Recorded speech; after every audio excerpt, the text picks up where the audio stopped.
Fala galera do All Sport, sejam muito bem-vindos, todos vocês, a mais uma análise do líder do Brasileirão, análise tática do Flamengo. Eu sou Igor Siqueira, repórter do UOL, e estou aqui mais uma vez com vocês e, claro, com ele, Vitor Nicolau, falso 9. Tudo bem, meu caro amigo? Como é que você está?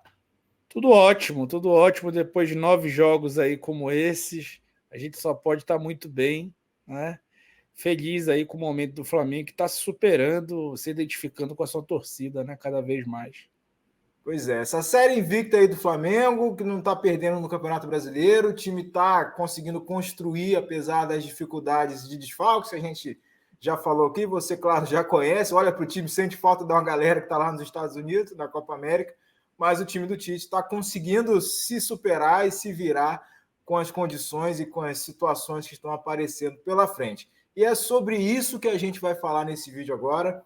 Como que o Flamengo, você, claro, já percebeu, já comemorou, né, as vitórias nos últimos instantes aí das partidas recentes. A gente está gravando depois do clássico contra o Fluminense, mais um jogo vencido aí na reta final da partida.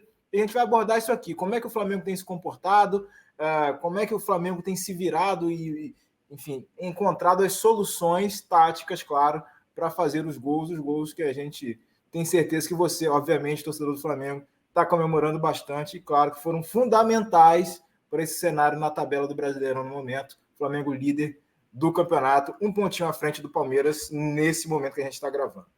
Meu caro amigo Vitor, de pincelada inicial sobre esse comportamento do Flamengo, chama a sua atenção exatamente essa dinâmica do jogo do time, de não baixar a guarda até o final, de buscar esses pontos valiosos, né? Mesmo que seja do empate, como foi no Atlético Paranaense, e aí das vitórias mais recentes, como eu falei, o caso do Fluminense e do Bahia também?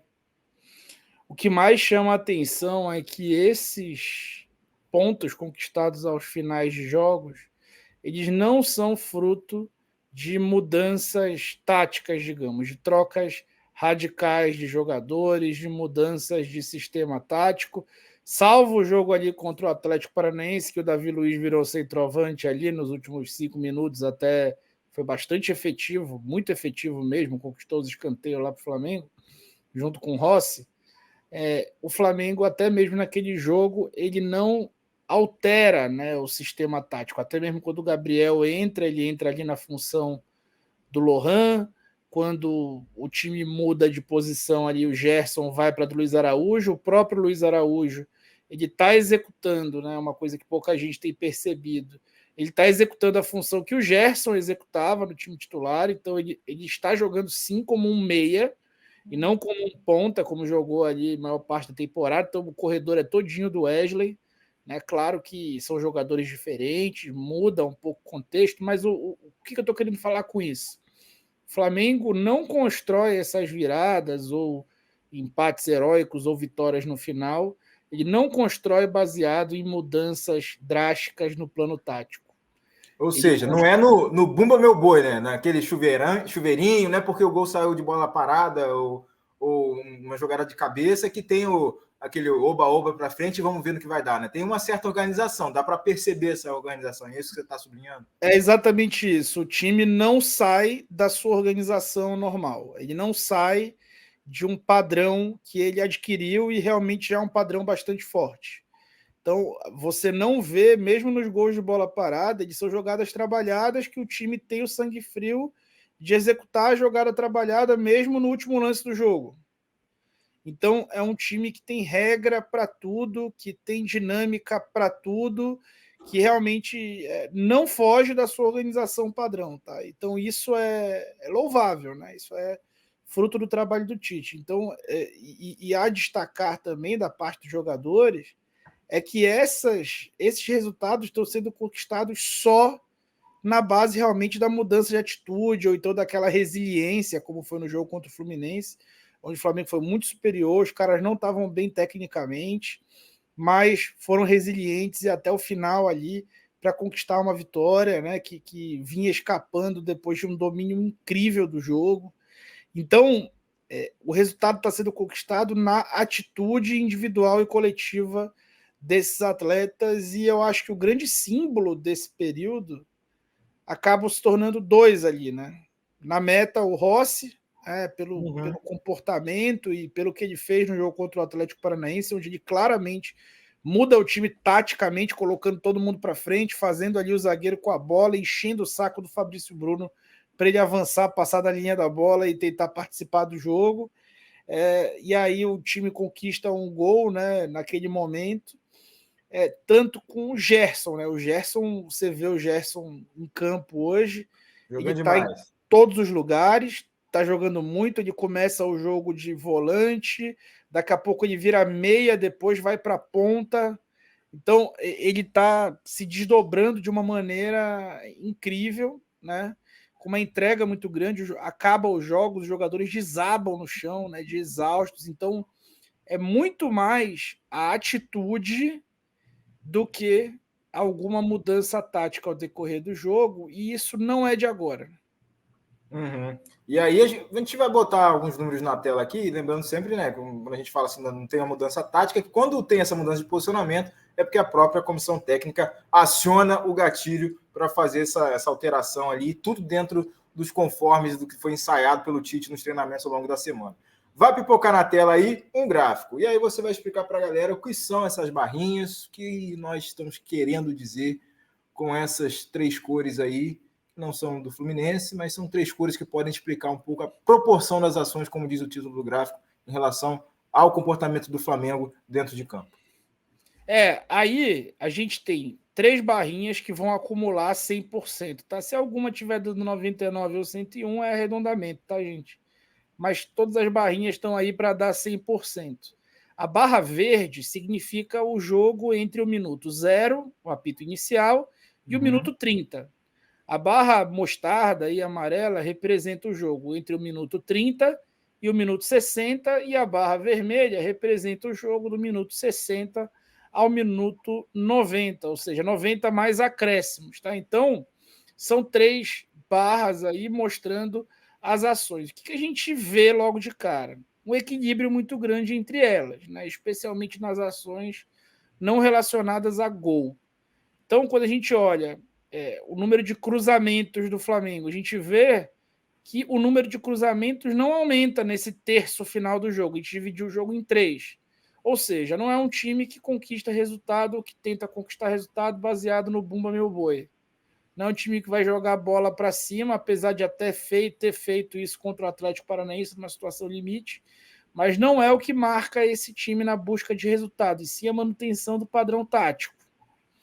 Até as próprias entradas na área, né, a gente vê na barrinha mais à direita como também praticamente o mesmo número do segundo terço do jogo, né, de 30 a 60.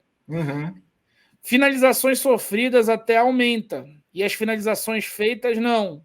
Né? Então, assim, o time, até para jogos que ele tinha uma vantagem, é um time que faz até o uso dessa vantagem, é um time que sofre muito mais gol, né? Quando a gente olha a segunda barra, a gente vê que é um time que sofre muito mais gol, mas esses gols não têm feito falta, né? Geralmente é aquele gol, tipo o gol do Grêmio, sim, que desconta uma vitória de 2-0. No final, aí acaba dando uma cochilada ali, acaba sofrendo gol, mas o resultado que está se mantendo, né, da vitória nesse caso. Isso. E o principal, para mim, é essa primeira barra, né?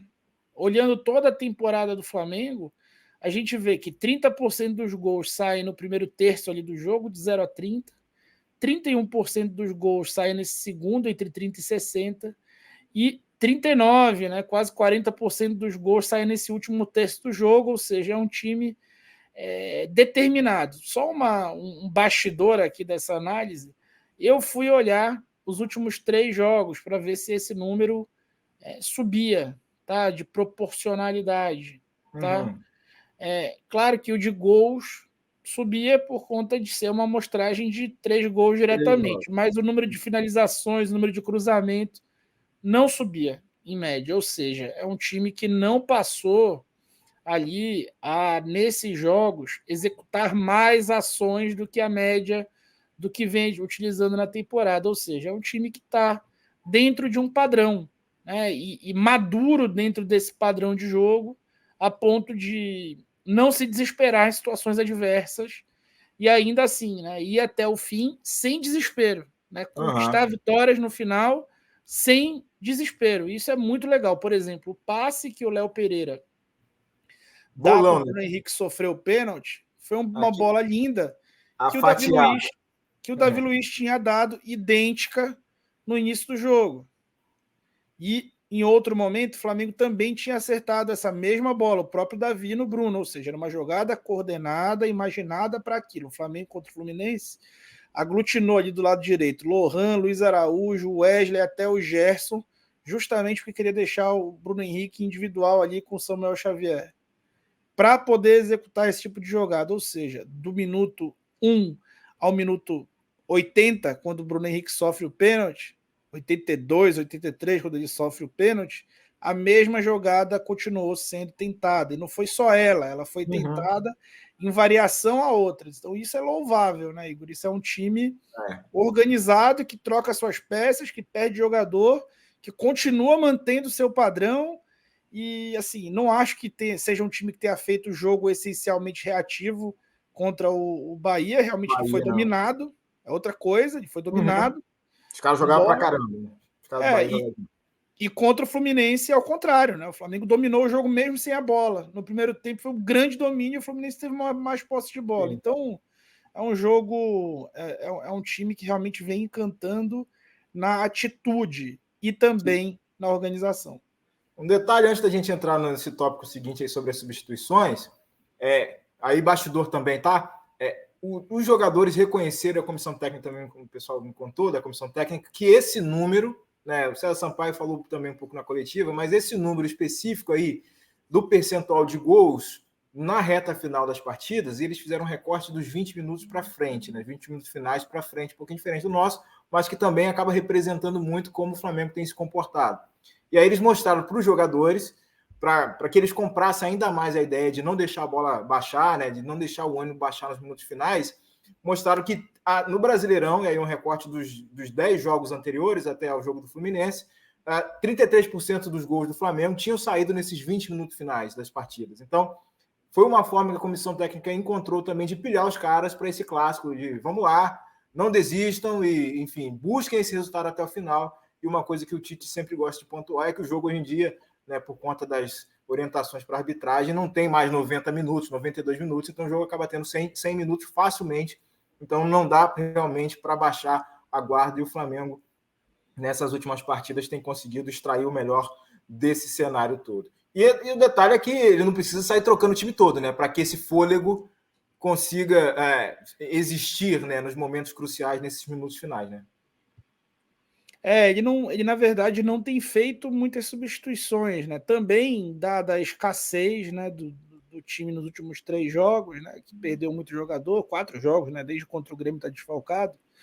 Mas o fato é que esse Flamengo é o time que menos faz substituições entre os times da Série A. Em 11 jogos fez 44 substituições, né? Se fizesse as 5 em todos os jogos, seriam 55. Então é um time que nessas 11 rodadas fez uma substituição a menos por jogo. Então tem a média de 4 substituições, né? Pegando uma frase aqui do presidente, acho que do Atlético Goianiense, né, que foi extremamente infeliz ao dizer que a data FIFA beneficia o Flamengo, porque quem tem dinheiro tem variedade de jogadores e por ter muito jogador leva vantagem. É um raciocínio caótico, né? Até difícil de acompanhar, mas o que demonstra aí? Que não tem nada a ver, que é ao contrário, né? Que ele não tem jogadores ali, não tem confiança em muita gente para colocar, e não à toa, né, o Flamengo está colocando vários moleques para jogar. Né? O Flamengo empata o jogo contra o Atlético Paranaense com o gol do Everton Araújo. O Everton Araújo, inclusive, está crescendo, né? Entrou bem também no jogo anterior, contra o Grêmio, que foi, né? Não, no jogo anterior ao do Fluminense, meu Deus do céu. Contra o Bahia. Isso. Contra o Bahia, pô. Contra o Bahia, então o segundo tempo contra o Bahia. Que tal? No jogo contra o Bahia ele entrou. Então, assim, nesse último jogo o Vitor Hugo entrou contra o Atlético Paranaense. Então é um time que vai lançando a base aos poucos, e ele tem feito menção até o Verton, né? Em algum jogo ele vai usar o Verton, pode esperar. Ele entende, né, só um parênteses aí, que o Verton não está pronto ainda para ser esse cara que vai entrar, resolver o jogo, e por isso que usou até o Bruno Henrique, como ele mesmo disse, que estava pálido num jogo desse aí, sem condição. tomou um monte de remédio, mas ele estava meio pálido jogando e o Tite utilizando, porque nas palavras dele não tem ninguém para botar, né? Com essa cancha que ele estava querendo, né?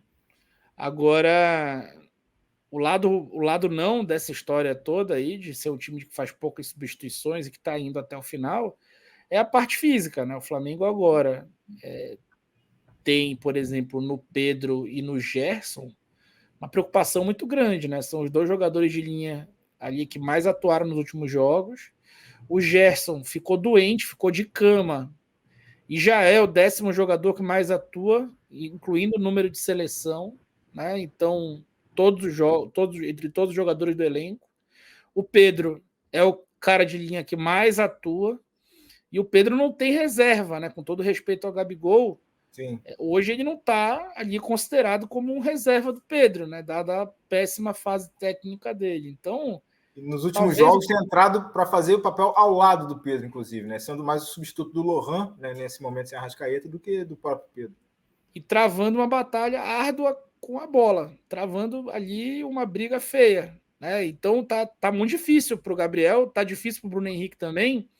Só que o Bruno Henrique ele acaba tendo no lado físico, né, uma valência tática. Então, o Bruno Henrique, mesmo também brigando contra a bola no jogo contra o Fluminense, ele decidiu o jogo. Por quê? Porque havia um desencaixe na marcação adversária graças à presença dele próprio. Então, ele é muito útil. O Gabriel ainda não se mostra tão útil. E o Carlinhos lesionado muito fora de hora também, né? Porque estaria recebendo a oportunidade, pelo menos, de entrar nos jogos possivelmente. Então, o jogo contra o Juventude, por exemplo, eu não descarto a possibilidade do Tite talvez ali segurar o Pedro no primeiro tempo e aí entrar com o Gabriel, porque é uma sequência muito árdua.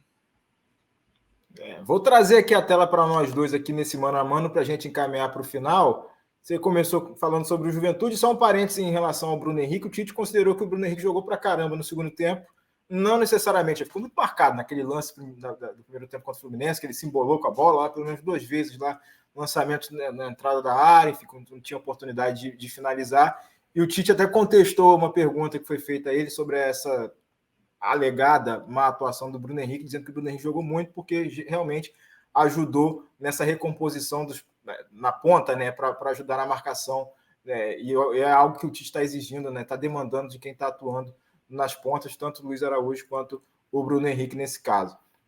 Agora, jogo contra o Juventude, para a gente fechar, meu caro amigo falso 9, Vitor Nicolau, costuma ser enroscado, né, nesse cenário lá de...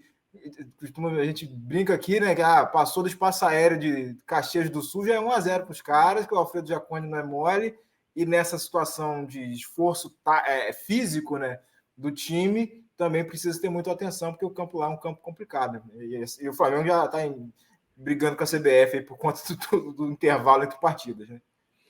A previsão do tempo, pelo menos, determina que vai ser... Determina não, né? Prevê que a temperatura vai ser ali, de certa forma, agradável, né? O que é uma vantagem, e que não deve chover tanto assim, né? Então, graças a Deus, até pela situação do Rio Grande do Sul, apesar de Caxias ser uma região alta, que não vai alagar nunca, mas o Flamengo tem um histórico ali horrível, né? Com a drenagem do Alfredo Virou pântano aquele negócio lá, né? E ajudou a derrubar o Rogério Ceni, que fazia um ótimo trabalho até ali, enfim, muito desfalcado, Copa América mesmíssimo contexto, uma irrigação ali que não funcionou, né, de forma que acabou sendo até conveniente, e aquela vitória naquele jogo de waterpolo lá com o passe do Mateuzinho na poça d'água. Então, assim, a gente nunca sabe o que vai esperar lá, mas pelo menos, aparentemente, o prognóstico é um pouco melhor. Porém, o Juventude é um bom time, né? Especialmente jogando ali. O time tá arrumadinho, deu trabalho pro Palmeiras, tem vencido os jogos lá, tá tem fazendo pontuado ponto bem no campeonato. Tá fazendo ponto e deixando a galera grande lá para baixo, na zona de rebaixamento, uma turma aí que demitiu o treinador essa semana, enfim, todo mundo atento. Tem o dobro de pontos do Fluminense. Exatamente, vocês verem aí o que o Juventude está construindo nesse começo de Brasileirão. Meu caro amigo Falso 9, a gente vai ficar por aqui só para ressaltar para o pessoal onde é que o povo pode te achar também, além, claro, das nossas análises semanais aqui. Pô, cheguem lá no canal, pelo amor de Deus, youtube.com/falso92, porque a gente está alcançando a marca de 50 mil inscritos lá. Uma marca importante, né? Ainda é pequeno o canal, mas com a sua ajuda a gente pode alcançar os 50 mil. Se inscreve lá. Falta pouquinho para a gente alcançar a marca. E você que curte esse conteúdo aqui com o Vitor Nicolau Falso 9, deixa o like, se inscreve também no nosso canal aqui do All Sport, ativa a notificação, deixa o comentário aí para dizer se você está gostando ou não dessa manutenção desse time, enfim, dessa ideia do Tite de fazer as alterações quando faz, é muito bem pensado, ou se de repente é hora de tentar também algum esquema novo. Fala aí, comenta, participa com a gente na caixa de comentários e, claro, compartilha para a gente chegar mais longe ainda nessa análise tática. Muito obrigado, Vitor Nicolau, Falso 9. Um abraço para você. Valeu. Até a próxima, hein? Valeu. Qual?